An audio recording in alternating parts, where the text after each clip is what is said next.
Go.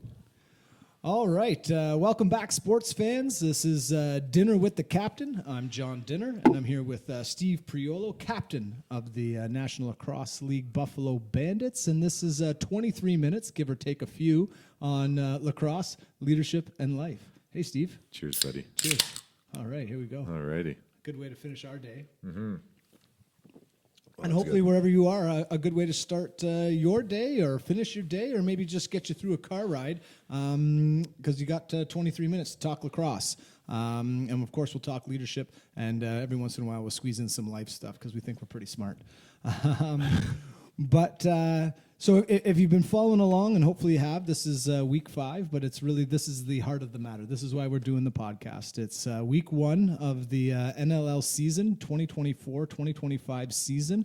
And what you're going to be getting each week is probably a little bit of a look back on the week that was, and then a look ahead to the week that's going to come. But with it being week 1, we're looking ahead. But training camp's done, rosters are set. What's the word in Bandit land? Three-peat.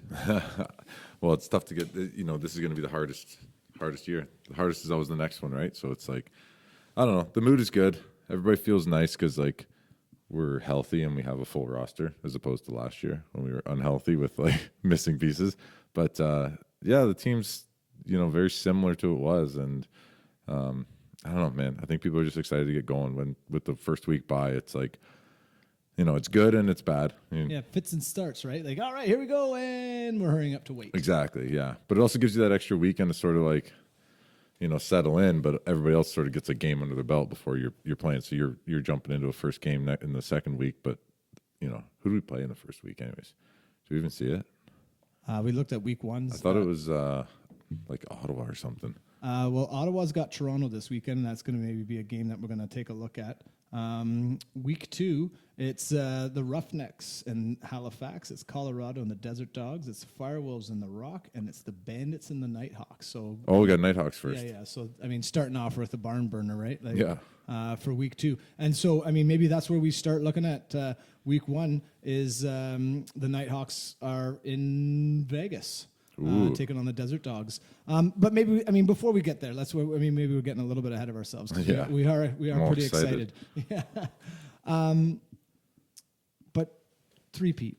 You guys have gone through training camp. You're healthy. You're everything like that. So what does a team do in the NLL on a bye week? You get a practice. You get an extra practice, right? Like we're limited on the amount of practice we're allowed. So I think it's only allowed 1 week. So some guys will do that midweek, and then the flying teams will be doing that on like a Friday or whatever before the game. So like if you're a flying team, you'll do that Friday night practice, and then you'll do like a Saturday morning shoot around, and then you'll play the game on Saturday night, and then fly home on the Sunday. Fortunate we're the mostly local guys, right? So we get the Wednesday practice nights, and then but the bye week is usually you'll add another practice in somewhere. You kind of gain a practice for the week, so I'm sure we'll get together and do something. Now, do you guys watch the other lacrosse games? Like, I know you do tape and video, and we're going to get into that throughout the season, just how you guys break down from week to week and stuff like that. But like, as much as lacrosse fans, it's easy for us because we've got the time and the energy to sit down and watch a game mid-season. That night off isn't necessary. Is it dedicated to lacrosse and sitting down and watching 3 hours of lacrosse games? A lot of times it is. Yeah. I think a lot of the guys it is because I think we're fans of the sport too, right? So it's like as much as we play in the league and we're competitive in it, it's like we're also just fans of teams playing, right? So it's like when you look at that San Diego, Philadelphia, right? Yeah. It's like that's going to be a wicked game. It's going to be great to watch, right? A lot of changeover on both teams. They both got better. Everybody got better this year. So, yeah, man, like how can you not watch that game, right?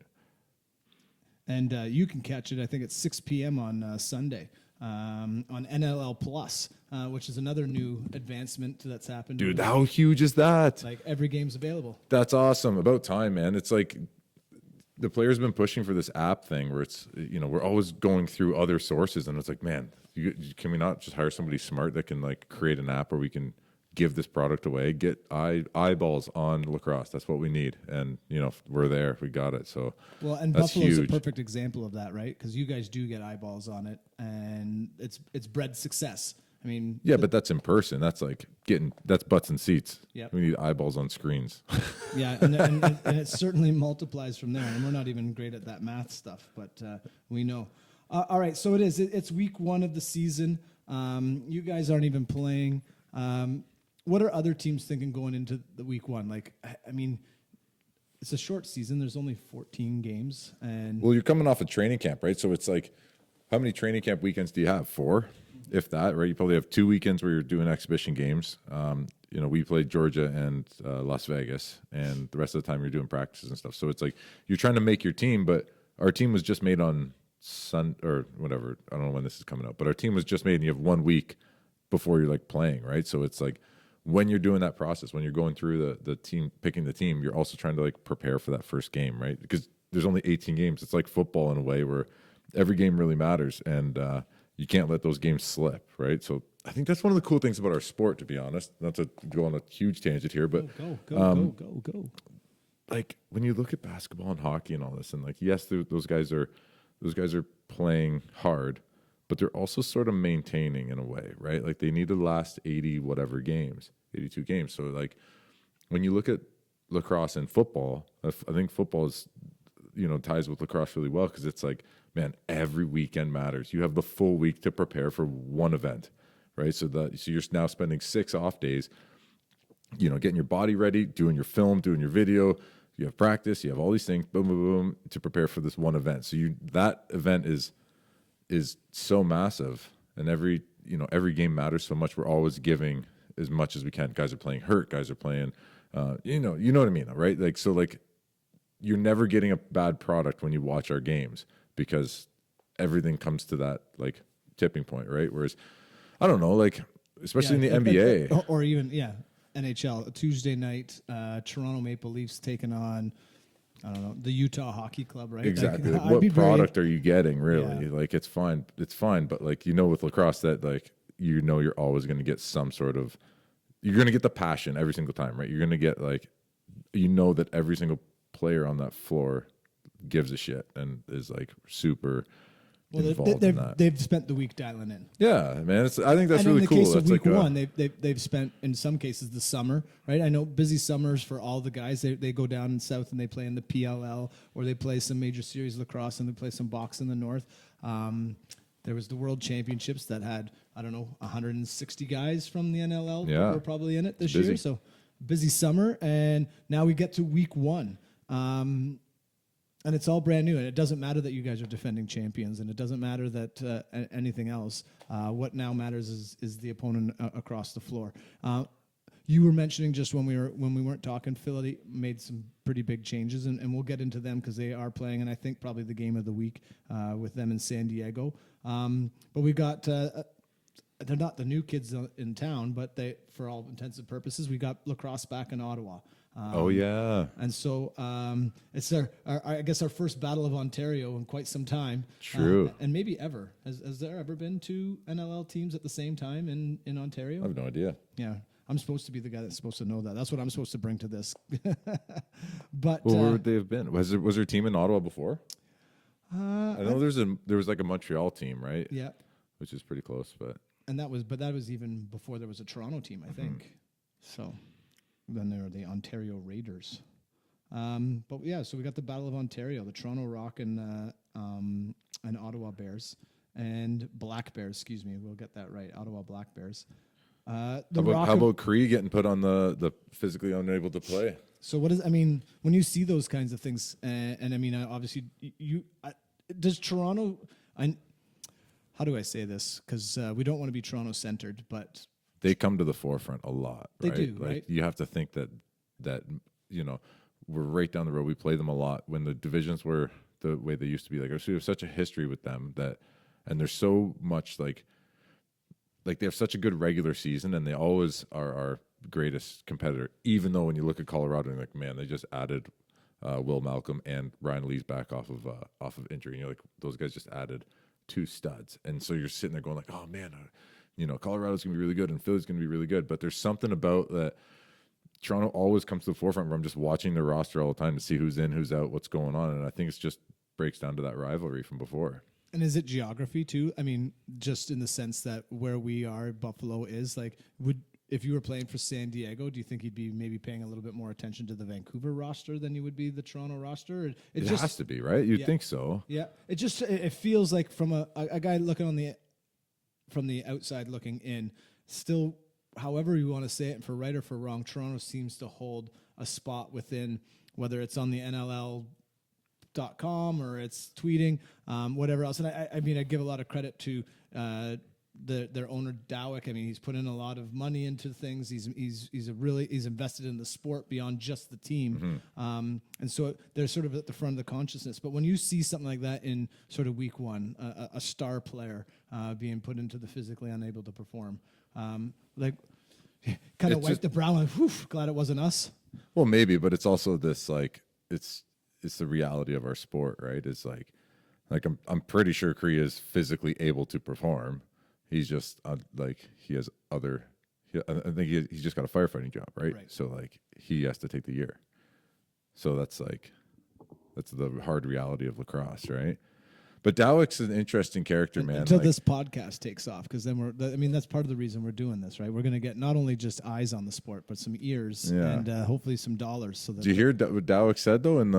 He was on a podcast lately too, and he was saying like, I think he's playing a game, and he's kind of like, I don't know where he's at, but like we have a collective bargaining agreement coming up, right? So him going to the media and saying like the players don't understand what it costs to run these leagues and this and that like if we keep paying the guys that they're paying them, they're not going to have a league in 5 years or whatever he said. And it's like you're sitting there going, okay, it's nice for him to say that and for the ownership group or whatever. But this is what I was trying to say is that like he is so closely tied to the Toronto Rock, right? So like you're not only going to get a ton of media, and you're going to get the grasp that Dowick has, especially coming from the Dowick family, but as opposed to like the Pagulas, who I don't necessarily know if they're like paying attention to all this stuff, right? So it's very different. Two different ownership groups. Theirs is an accounting error. Yeah, right. So like on some level, like do you think like the Pagulas we make them money, so it's a profitable thing for them, right? Like, and that's the difference. So you don't ever see the complaining coming from them. If we ever lost some money, they'd be like, why do I have this team? I'm just going to get rid of them, right? Whereas Dowick's like personally invested in it, right? So it's harder. So, but when he says stuff like that, it kind of like hurts everybody's hearts, because you're just going like, man, if this guy with this franchise is saying that there's not going to be a league soon, if players keep getting paid this much, we don't get paid very much at all. It's like on some level, it needs to be back on the owners to be like, hey, can you just start putting butts in seats, and can you guys line your pockets some way? And this is the thing too, is like our collective bargaining agreement, we've been asking forever to say, open up the books, tell us what we should be making. Like we don't know, because you're not, I don't even know if I'm supposed to be talking about this stuff, but it's like we want to be paid accordingly, whatever that is, whether it's more or less or whatever. But the only way to know that is if they sort of tell us what they're making. Like we have no idea what these millionaires or billionaires make. And that's the hardest thing though, is that those guys also don't want to open up their books to like the lacrosse guys. Everybody. All of a sudden, well, because it goes beyond just opening it up to the lacrosse guys, right? Like, well, that's what it is. When you look at the Pagulas, like they're tied to their sports entertainment is tied to the Bills and the Sabres, and the arena, which is tied to the city, which is tied to like this, and concessions and parking and all this stuff, and it's all under this. And you're opening up, essentially it would be an audit that would open up all of those books. But there has to be a better way to like just see, hey, how much money did you make off the game, and then how much money did you make off of the video, like off of selling people watching, and it's like, and just pay us a percentage. It's whatever the league does. And so, I mean, it was an off season of a little bit of upheaval, right? New York moves north to Ottawa, and we're back. Steve's tangents. No, that's good. That's what they're here for, again, because they're not really here to listen to me. I'm just here to try to get you onto those tangents. But so Ottawa's come from New York, so there's no longer the New York Riptide. Panther City folded. Panther City folds. I mean, there is some credence to what Dowick's saying then, is that like maybe this is a sport that's maybe in a bit of trouble. Yeah, but the Panther City thing was like when Sikevich, the old commissioner, when he put a team in Fort Worth, we all just said, "Wait, What? What? Like that's not going to last," and it didn't. And Yeah. like anybody with, I don't know, man. Do you like, know what the idea behind that was? Was there like a lacrosse facility down there? Like what brought them? I have no idea. I think they thought it was like close enough to Austin that they would make that draw, but it was also cheap enough that it wouldn't be like a ton of overhead. Right. I don't know. That's just like my guess. But I'm sitting there going like, why didn't you just put it in Austin? Right. Like it's down the road. Yeah. All right. So week 1, Battle of Ontario. Who? I mean, without breaking down each and every single roster and each and every single game, what do you go into these games watching? Like, what are you looking for out of Toronto? What are you looking to see out of Ottawa and their new jerseys and new spot? Like, Yeah. because you said you're a fan, and you said I you guys am. sit down as fans, but I mean, you can't also turn off the professional side of it too. Well, yeah, right? that's what it is. I'm watching it as a fan, but I'm watching it as like when I watch Toronto, I just want to see the adjustments they make. Like I know the way that they've played for the last 15 years and how they've morphed their team and what they're doing. I want to just see what those guys are doing and how they're attacking. That's what it is. It's just learning each other's tendencies, right? With Ottawa, it's a little more difficult because they're such a different team right now, right? Like they've added, well, I guess they haven't added a ton, but they're I just saw they have like 8 or 9 like righty defense, and you're sitting there going like, well, how's that going to work? And they have Higgins in net, and like I know Zach Higgins well, and he's a great goalie, so it'd be interesting to see how that sort of pans out. And anytime you get a chance to watch Jeff Teat, like do it, watch him because he is Unbelievable. fun to watch, man. The way he sees the game and the way he like. A lot of times, sometimes nothing comes of it, but you're just like watching him move and watching him like these shots. You're like, how did you even get that off? Or how did you catch that? Or how did you even make that pass? Even though it wasn't a goal, it won't be on a highlight reel. You're sitting there going, whoa, like that's something I need to watch for because that might come up again. He might not do it for another 2 games, and then he might do it the next time, right? So something to pay attention to.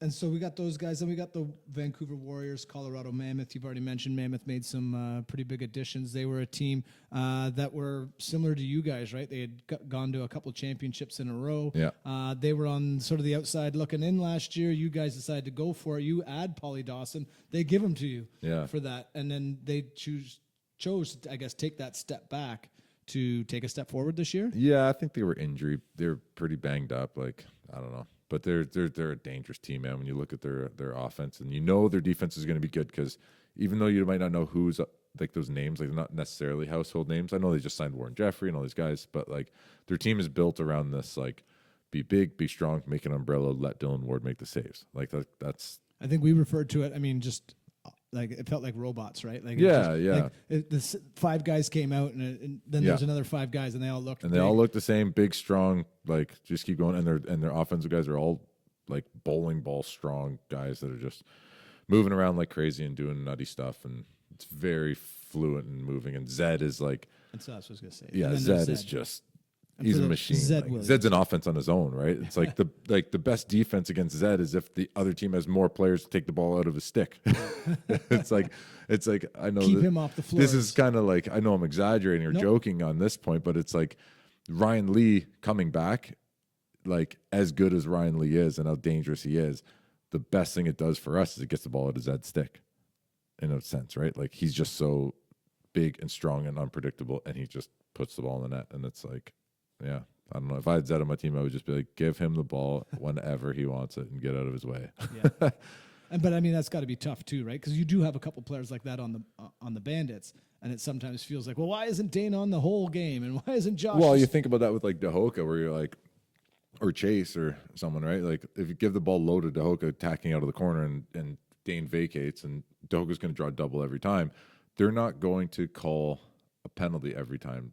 Right, like that would just kill the momentum of the game. So they might call one, but he's not going to get that call all game, right? So it's like, how do you time that, and how do you use Doga's ability to get to the net, knowing that the only way to really stop him is to drag him to the ground, and sometimes they just don't call it, right? Yeah. So it's like you need to use that sort of And ability of his wisely. without getting too far off things, because Tehoka is a favorite in these corners. How's his health?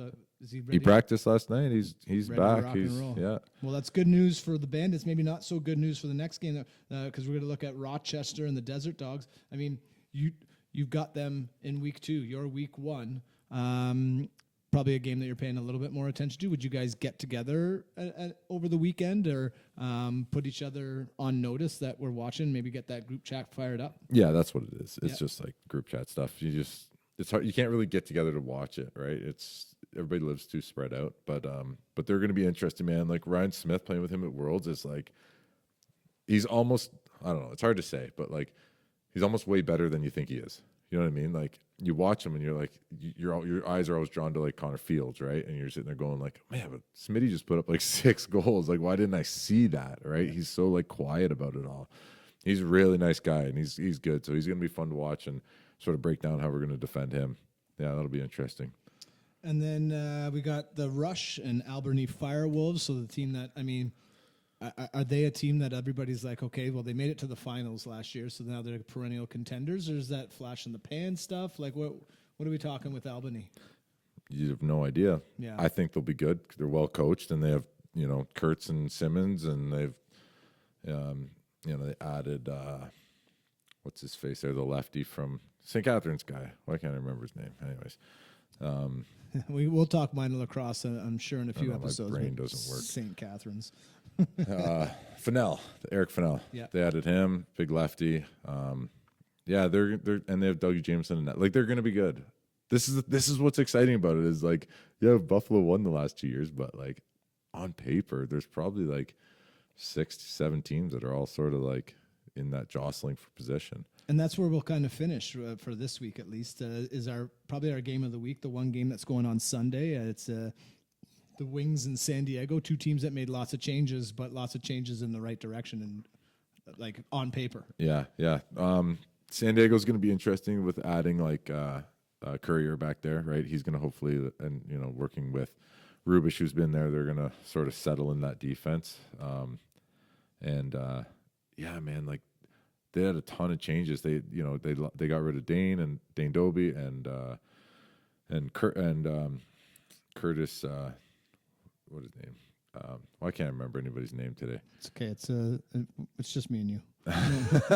No one's listening. Curtis Dixon. Yeah, there you go. And who else they got rid of? Oh, Austin Stats is still, you don't know where he's going to be. And yeah, that's an interesting one. But then Philly, like they added Crawford and Caputo, Demude and net.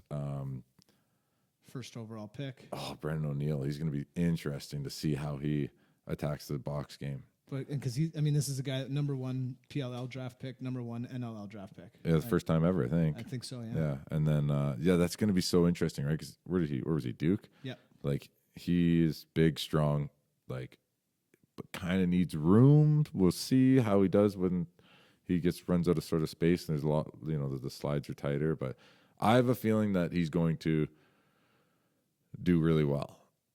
I think it's going to take him it'll take him some games. But everybody has games for a guy like him. I mean, get through it and use it. I think he might become one of those like Joey Rez sort of players that's American that's going to have a big impact.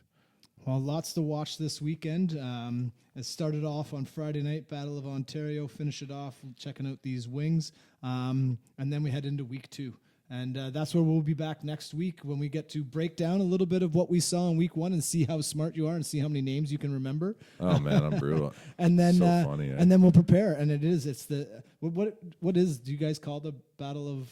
Is there like a highway between Rochester and Buffalo, or just Battle of Highway 90? I don't know. The I-90. The I-90, yeah. I don't know, man. It's every week. Every week is going to be a battle. So it'll be interesting. I'm going to look at after they play. It'll be nice to see the video and see what they're doing, and hopefully I can give some insight into the games and get us all excited because it's a chance. We're going for the 3-peat. This is Captain Steve Priolo. I'm John Dinner. This was Dinner with the Captain. 23 minutes, give or take. We're doing pretty close. Good. Yeah, we're doing pretty good. Lacrosse, leadership, and life, and anything in life that's worth doing. This is certainly one of them. So thanks so much, Steve. Hope to have everybody back next week when we break down week 1 and take a look at week 2. It's exciting. Really exciting. Cross is back. Lacrosse is back.